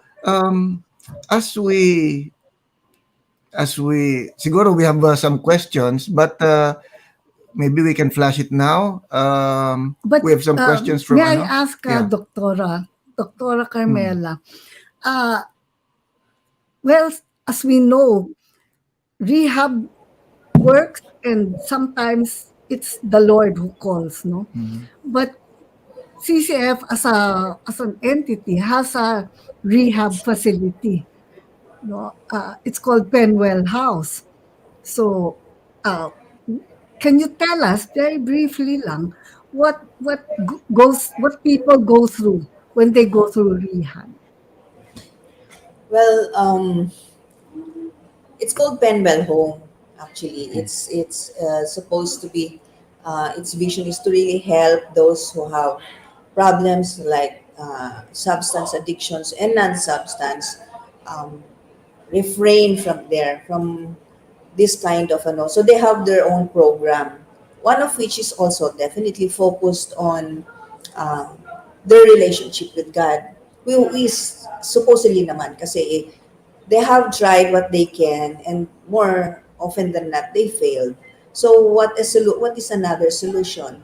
Yon, the approach of seeking God more than anything else. But of course, before they do that, they see to it that the person is sober enough to understand. Kasi mamaya, alam mo yun, may mga naririnig pala or hindi natutulog. So, hindi siya makakoncentrate on the program that they have. So, minsan, we deal with them first, and eventually let them see a hope in this kind of program kasi it's a more of the faith-based or a spiritual approach, which is the thing that we are is our advocacy. Like for me, like when they come, I always say that my approach is a biopsychosocial spiritual. It's no use dealing with the biopsychosocial only if the spiritual is not also dealt with. Kasi there's a tendency, no naman yan. Can you please leave that out of the picture and just asking for help for this? Ganon. But definitely, how can you approach a person kung not even the spiritual aspect is dealt with, no? So, That's where we come from. Na we also give the hope. Kasi there has to be, like, oh, this is what I always say, this is my statement always for them, na there has to be somebody greater than you are who can help you. You've already tried what you can, sought after a lot of things, kaya lang, hanggang doon yung nangyayari. So, you notice that you're still empty. So, there has to be somebody greater than you are. So, parang yun ang pasok ko to give a hope and give the identity of Jesus who can really help them. Ayan po. Thank you. Thank you, Doctora. Thank you, thank you. Okay, I think we're now ready to listen to some of the questions, to read some of the questions from our audience. If you have questions and you're in Zoom, just kindly chat the question, and our tech people will show it. So here's one. We will also accept questions from Facebook and YouTube. So you can also type those questions in your Facebook box. But right now we have a question from Evelyn. She's in our Zoom room. So she's asking, is the personality trait of a person, does it contribute, the personality trait, to addiction? Like being a risk taker for people into gambling. That's, she's saying gambling is part of a personality trait, like a risk taker. Is that correct, Doctora? Siguro it's not the gambling, it's the person wanting to take risks. Diba? Kasi, yun, yung, siguro si VM muna, yung kanyang ano. Kasi Okay. risk taker yan si VM with his story. Eh, grabe, the way he does it, he really even studies it. So, I think, yun. Sige, sir. Vice, Sagutin ko muna yun po. Vice, Risk please. taker. Yep, definitely po. It's one of the prerequisite of a character. Dapat you're a risk taker. Kasi if you're afraid, talo ka na. So umpisa pa lang, takot ka na, yun na, talo ka na. So you have zero chance of winning. Diba? Kaya sometimes yung mga malakas manalo, yun ang mga malakas lalo ang loob eh. Kaya po, it's a given, no? If you're a gambler, you're a risk taker. So, yeah, it may not be the only reason, but probably it contributes to the addiction. Vice Dick, may I ask, did you go to the high stakes? I mean, in your gambling? Yes po.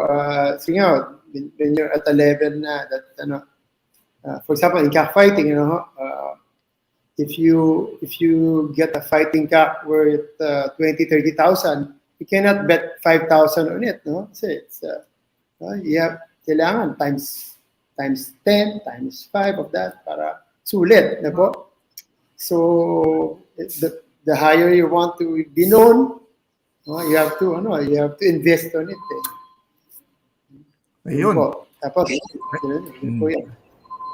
O talagang You said may vice mayor. Inaaral niya talaga. That's why that's the Sport challenge ko there. talaga kasi Oo nga eh. Talagang, yeah, that's true. Kaya hindi so siya pwedeng hindi.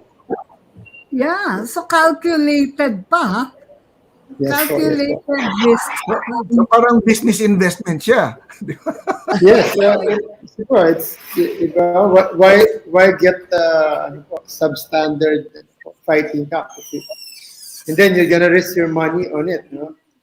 Parang so talaga po, it's a calculated risk, but it's still Marami daw naging milyonaryo sa sugal eh. Pero dating bilyonaryo. Okay. Here's another question. At siguro Roy, dun sa yung personality trait contribute.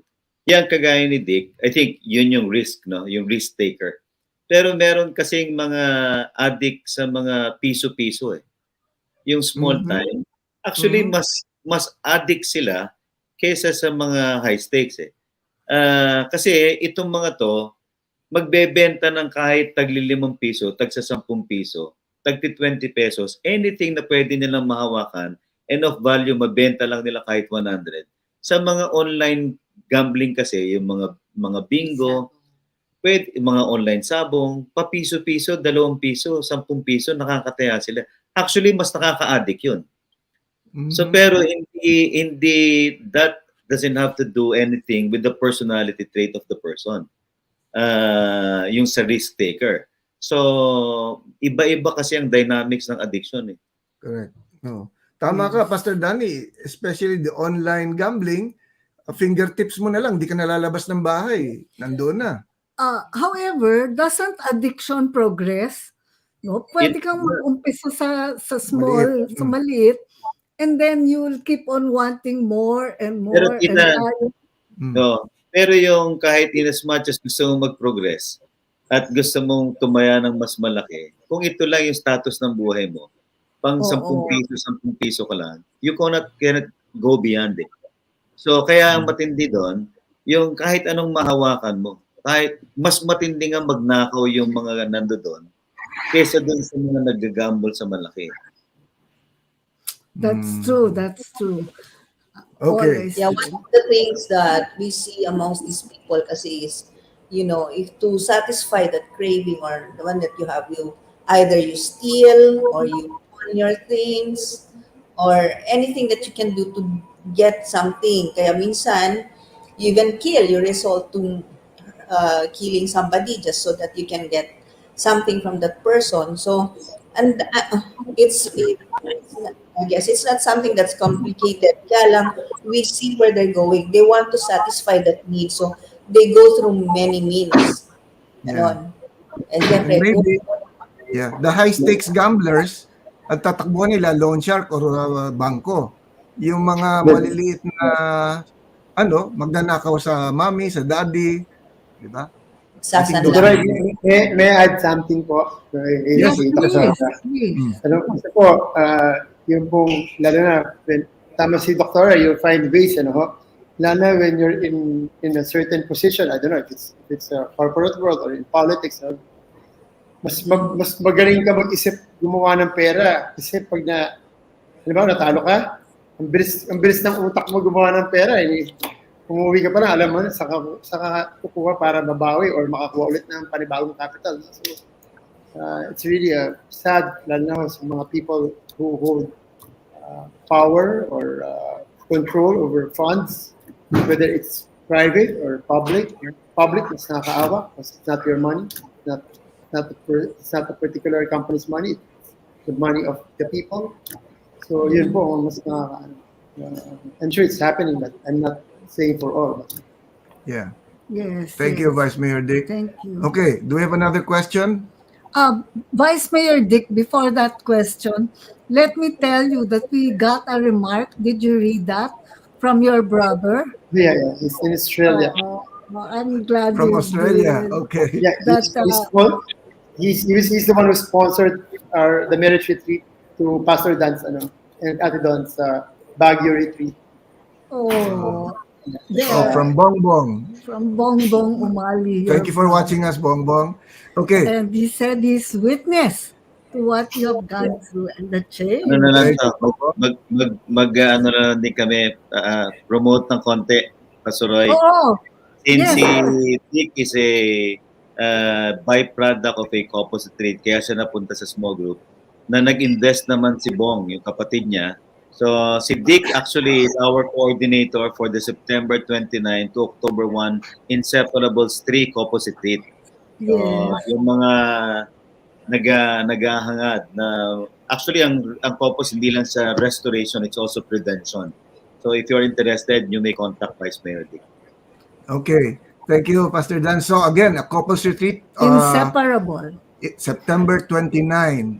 Look forward to it. You can look at the CCF websites or Facebook pages to get more details. Thank you, Vice Mayor Dick. So we have another question. Vice Mayor Dick, sabi, did you realize you were starting to get addicted? Or when did you realize na addicted ka na? Well, it's more on you want to get back yung kanina na you were studying. It's that, Doktora? Yung kanina, I think ito sa ano, to your answer kanina. Ito yung, didn't you realize na addicted ka na daw ba doon sa taking the risk?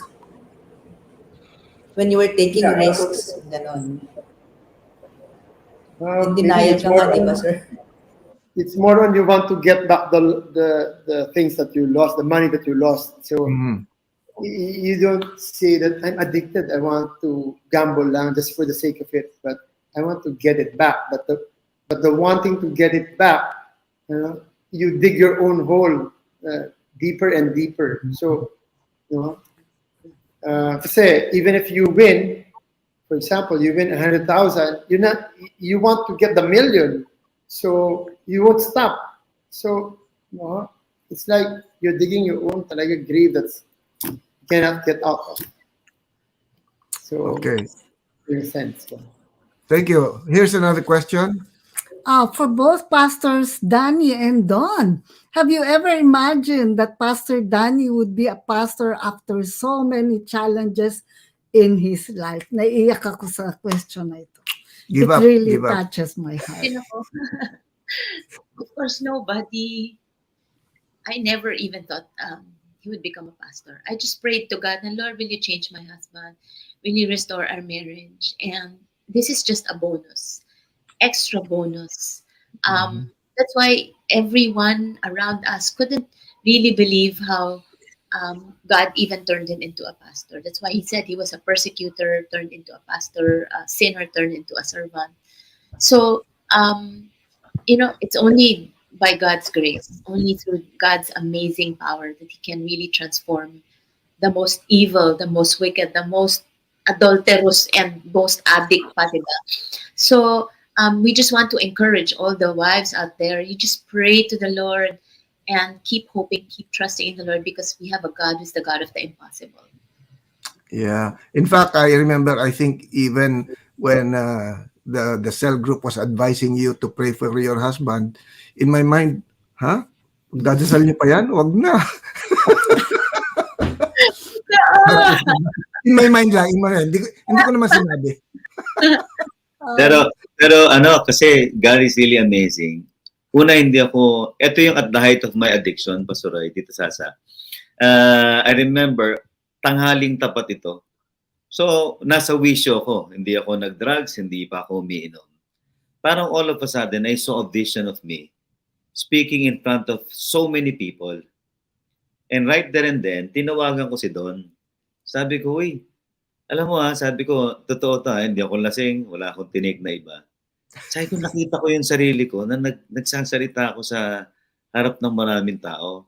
Ang joke ko sa kanya, baka naman magiging pastor ako, tas tawa ako ng tawa. Tapos kasi in my mind, alam kong imposible siyang mangyari. I don't believe in God. I didn't believe in God back then. Hindi ako nagbabasa ng Bible, hindi ako niniwala sa Bible. So can you just imagine, sabi ko na baka maging pastor ako. Pero yun pala yung how God is preparing me to becoming His servant. Wow. And so, we get to thinking, that God allowed you both to go through what you went through. Yeah. Because He was really preparing your hearts for His service. God can turn the most hardened heart. Yes. Diba? Pero Okay. yung training namin in handling small groups, organizing mga retreat, kaya yung pinapagawa namin kay Dick as the coordinator, yun ang Tito training Roy. ninyo sa amin, Tito Roy and Tito Tita Sasa. ang nag-train sa amin. Huwag na natin banggitin how many years ago. Okay. Any more question from our audience? Okay. While we're waiting for that, later on, Dr. Carmela, Vice Mayor Dick, we're going to ask you to what would be your take home for those who are listening? Yes. A bottom line take home for you. Anyway, we've got another question here from Projects Plus Events Group. What kind of help do you think you wanted while you were in the height of your addiction? Pastor Danny or Vice Mayor Dick? Yes, please. Well, yun nga, ang problema kasi with an addict, ako, I never admitted that I'm an addict. And I remember a friend of mine, ninong nung anak namin, pinuntahan niya ako early in the morning. Sabi niya, pare, nag-uusap-usap kami magkakaibigan mo. So sabi nila, kausapin ka namin. So naglakas akong loob, kausapin ka. Sabi niya, sabi ko, about what? Sabi niya, palagay namin, addict ka na. Galit na galit ako. Kasi for them to call me or even accuse me of being an addict, hindi ko matanggap yun. Pero very evident na payat na ako. Sobra akong easily agitated, mainit lagi ang ulo ko. Naggalit ako sa kaibigan ko. Pero yun nga, hindi ko inamin na addict ako. So hindi ko alam kung anong tulong ang kailangan ko dahil hindi ko nga maamin na addict ako. And na-realize ko lang talaga na addict ako. Yun nga yung encounter ko with God sa Dawn Watch. I think a general answer would be, marirealize mo pag binatukan ka na ng Panginoon. Pagka nasa lowest moment ka na or lowest point ka na ng buhay mo, I think God will put you in a situation wherein you will realize that you have nowhere else to go but to God. Yeah. Yung humbling experience, yung brokenness. Yes. And I think you experienced, how would you call this, miraculous grace. Pastor Danny, I understand that one of your cases or all of your cases were dismissed. How did that happen? Yung 17 kasi, tita, una, I was a minor back then. Pero yung frustrated homicide, when the complainant found out na pinupursu ko na yung pagpapastor, ongoing yung case for 4 years eh. And to my surprise, he sent someone to talk to me. Oh, nagpapastor na pala yung si Danny, sabing ganon. Kung gusto niya, kamo, pag-usapan na namin to, i-atras ko na yung kaso. So I just paid for the lawyer. Actually, sobrang mura. 5,000 lang yung binayaran ko dun sa lawyer. Inatras niya yung case. So that's actually a miracle. And knowing that person, he will never do that. So that's God's intervention. Wonderful. So even forgiveness from the people who filed the case against you, galing. And you can see God's intervention talaga because it's like grasya na lang eh. Yeah. You wouldn't think you'd be able to get away with it. Di ba? Yes. Vice Mayor Dick, matanong naman po kita. What was the reaction of your wife when you surrendered your addiction to the Lord? Well, maybe she saw the slow but sure transformation.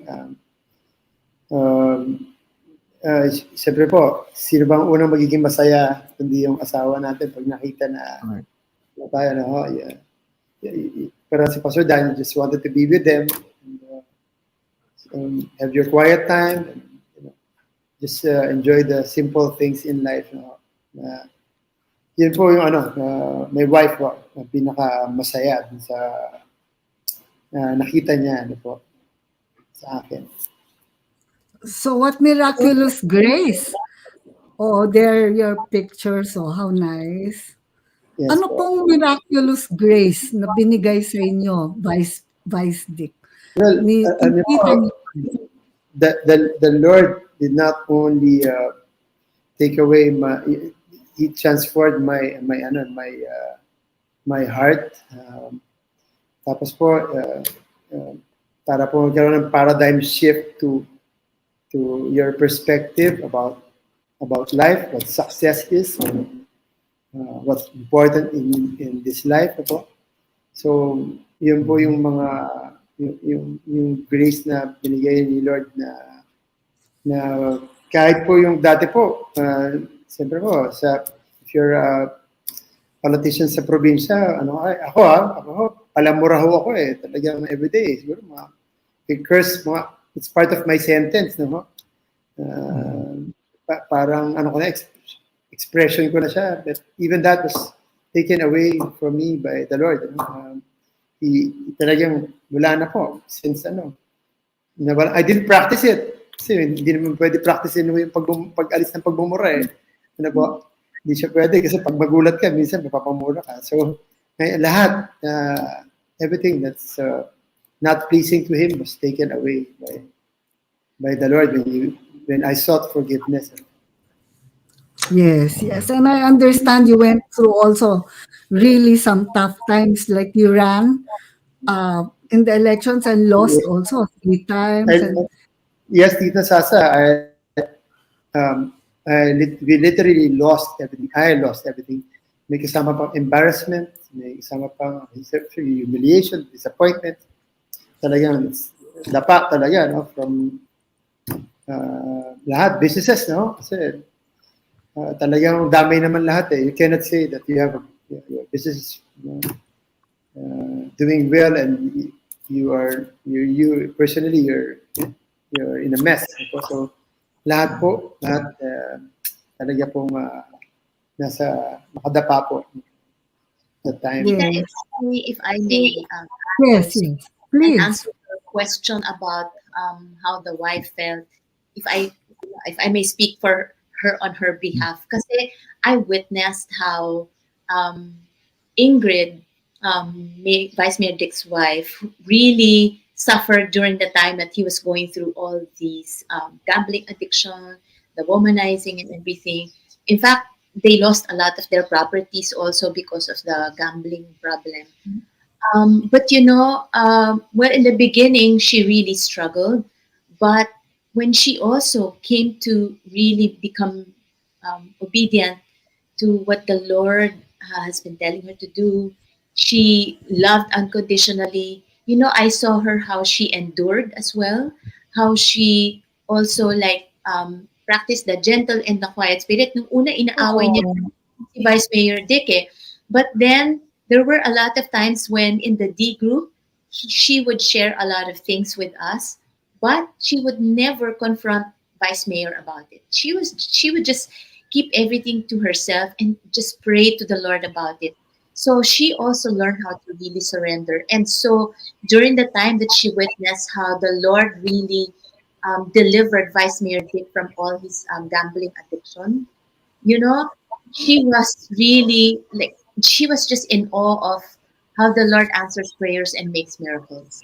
Now, she has been very, very bold in sharing to people about the love of God, about how the Lord really restored their marriage, their family. Grabe po, even yung wife niya, sobrang, we saw how she has also changed.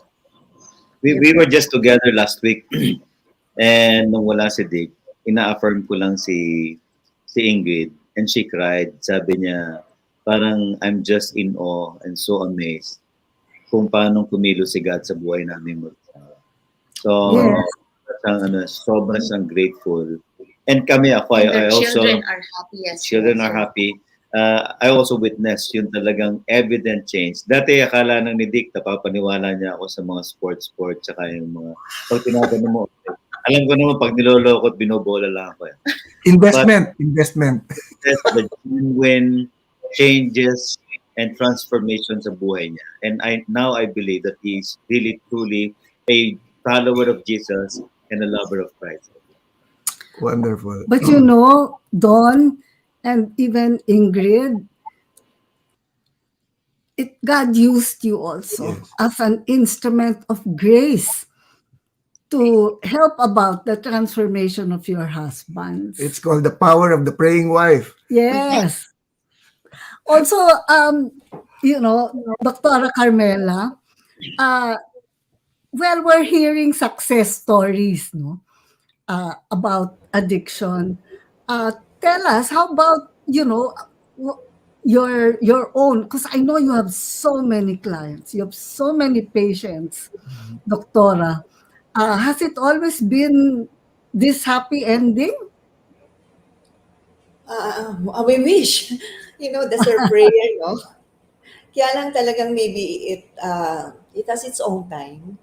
We just Yes. have to encourage the relatives that we just have to pursue because we just don't know. Maybe when we're giving up, that's the time that, bibigay naman siya. So, the thing there is we continue to encourage these relatives who are still struggling kasi it's hard. Like you can see naman, but we Yes. just have to give them the hope na there's still the hope that somebody greater than they are, who is Jesus, will really help them.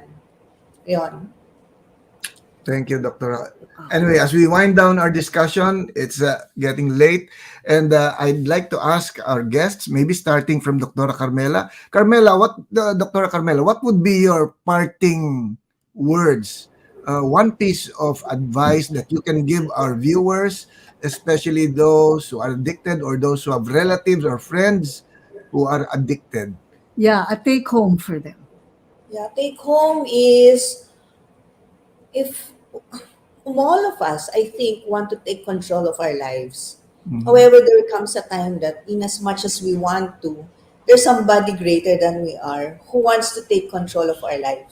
Diba yung lordship? It's not just a matter of knowing Jesus, but let Him be the one to take control of our very lives. Kasi pag He is the one in control, these things that are happening to our guests and some of those patients who are listening will not go to that, 'di ba?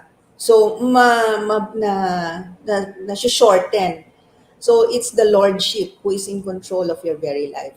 I guess that's something else that we want to ask ourselves para we can shy away from whatever addiction we have. Kasi it's not naman just, the substance that you take, but oftentimes these are behavior.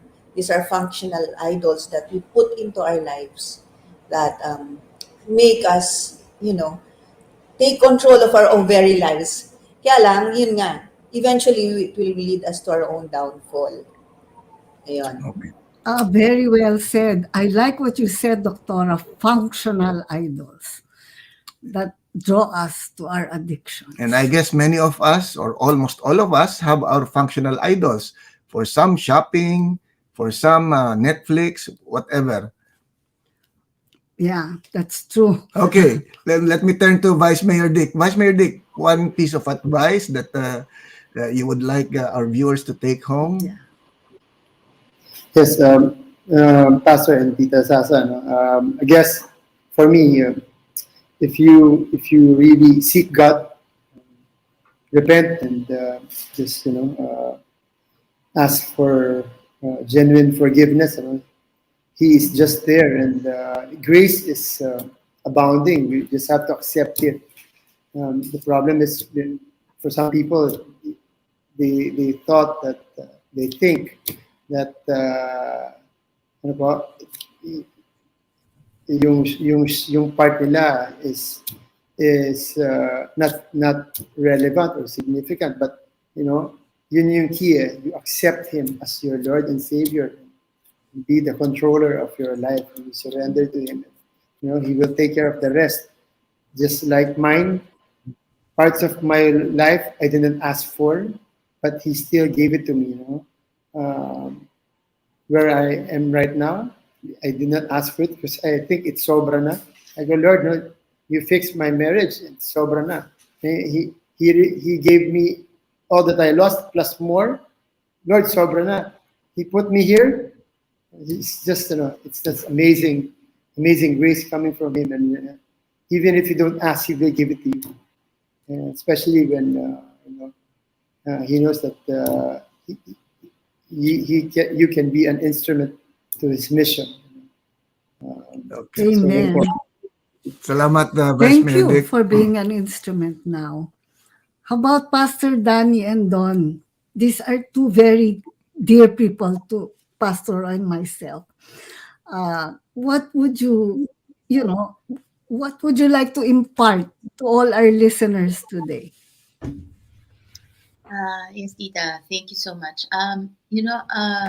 Definitely for those who are going into the same situation we were in the past, especially to the wives who are listening here, who are watching and joining us. I know it's very difficult. It's very, very, very painful.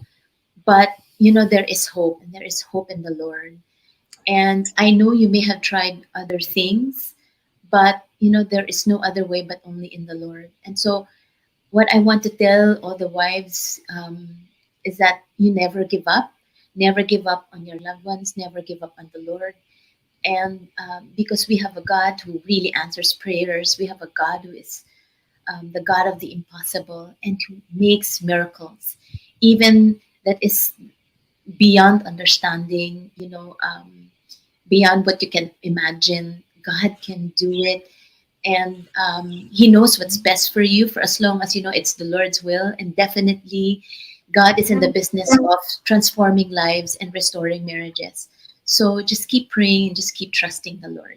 And yeah, just like what Vice Mayor Dick said, um, kung siya asking for forgiveness, kami naman, just keep forgiving and to love unconditionally, love the unlovable.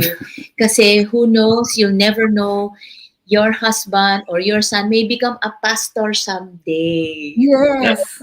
Love unconditionally. I love you, Dick. Pastor Dan, your turn. What's your takeaway for our viewers?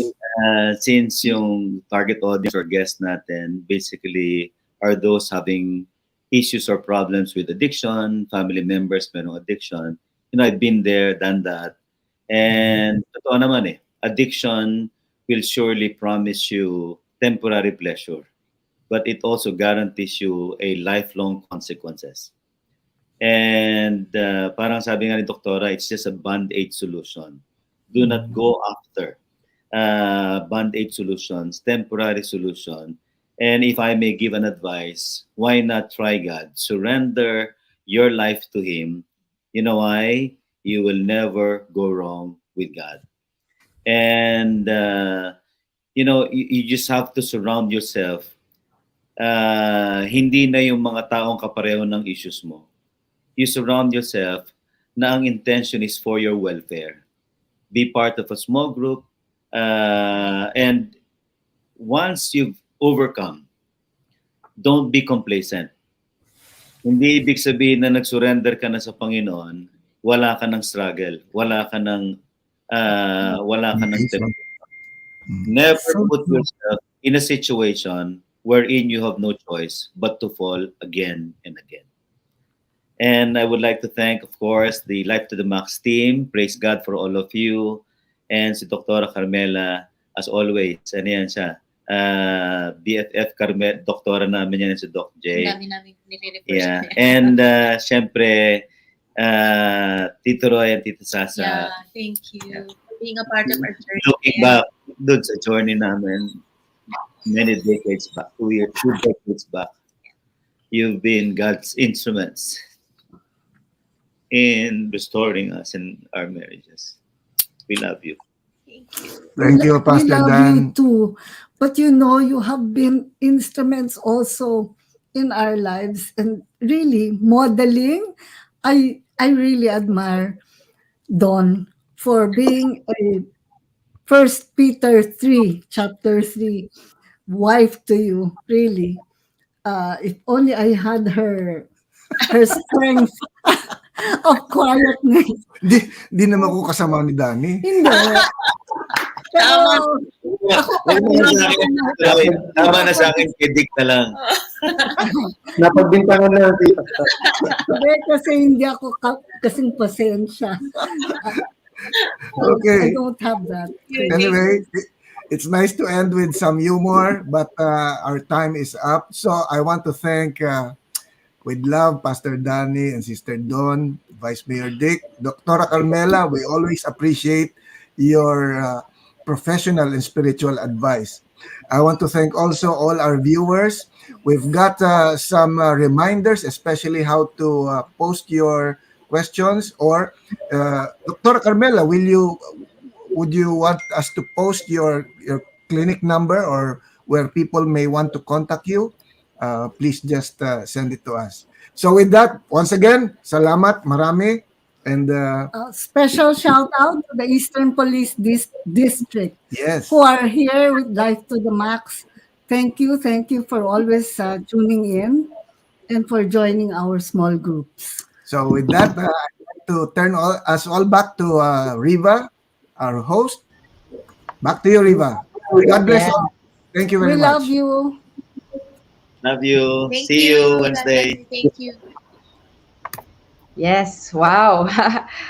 how we would have wanted to extend our time here in the program. There's so much more to cover about addiction, but yes, we have to end for now. But we know that the discussions will continue, especially we have a breakout room, and I'll announce later how to join that breakout room. For now, on behalf of Life to the Max Ministry, we'd like to thank Dr. Carmela Encarnacion for always making herself available to oblige us with her valuable contributions to this program. We know you have patients to attend to, but thank you for being here. And of course, Pastor Danny, Tita Dawn, for really inspiring us so much, and because of the Lord's story of restoration in your life. And of course, also Vice Mayor Dick Umali, thank you for being here, for gracing our show.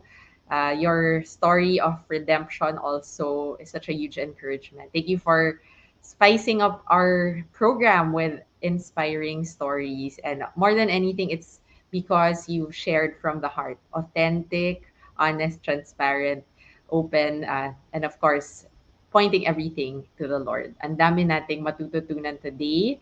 As always, hindi nagtatapos dito because you will also learn from the discussions. And lastly, of course, not the least, we'd like to thank our Life to the Max Ministry heads, Pastor Roy and Tita Sasa Felipe, for moderating this program with so much wisdom from the Lord as well. We praise and thank God for each one of you. Yes, it is really a job well done because the Lord is the one who gets the job done through you. And thank you for being available and willing. Yes. So we hope to take all the lessons to heart while praying that what you absorbed today, what you heard today, would not just stay in your computer or in your notebook, but would be shared, right? Any form of addiction gives us a false sense of security. It subtly creeps into our life until it suffocates the life out of us. And the Lord didn't design us to be addicted to the things of this world, but He wants us to really be focused on Him. So let's be on guard so we don't fall into this snare, this trap from the enemy. If you are struggling or battling any form of addiction, yes, even being addicted to your spouse or being addicted to good things, to ministry, not necessarily bad things, know that there is hope and help available. So please don't hesitate to get in touch with us here in Life to the Max for any prayer that you want us to pray for, any concern, we are here for you. Always remember that we have a hotline to heaven through the word of God. And I specifically want to encourage you today through Jeremiah 33:3. Call to me, and I will answer you, and I will show you great and mighty things which you do not know. Yes, that is a message from the Lord. Just continue to go back to His Word because the Word of the Lord is not just words, these are words that transform lives by the power of the Holy Spirit. So, for any questions, counseling, peer requests, please do get in touch with us. We have our Life to the Max helpline. If you tuned in late, you may watch the full episode on demand by visiting our social media platforms. We have our CCF Life to the Max YouTube page. We have Instagram and, of course, on Facebook as well. So, for those of you who want to join our Zoom, we have a Zoom room specially for our first timers. Just go to our Zoom details there, go to room one, place your name, rename yourself so we know who you are. And if you're joining us regularly, just go to your assigned room number. Our next broadcast will be on July 10, God willing. So we have this every second and fourth Monday. But like I said, if you missed the previous ones, you may still look for it online. And of course, part of serving here in this ministry, we need volunteers who are willing and available. And you don't have to have the experience to, be part of us, but we just need you to want to serve as the Lord moves you. And lastly, we have our discussion questions. that you will use when you go through the discussion later in our breakout room. So please do check that out as we flash it, and that's an opportunity for you to discuss with your fellow groupmates. We look forward to seeing you in the Zoom and having a discussion that will truly touch your heart. Once again, I'm Riva Galvestan, your host for today. It's been a privilege to serve you and to learn with you. To God be all the glory. See you again.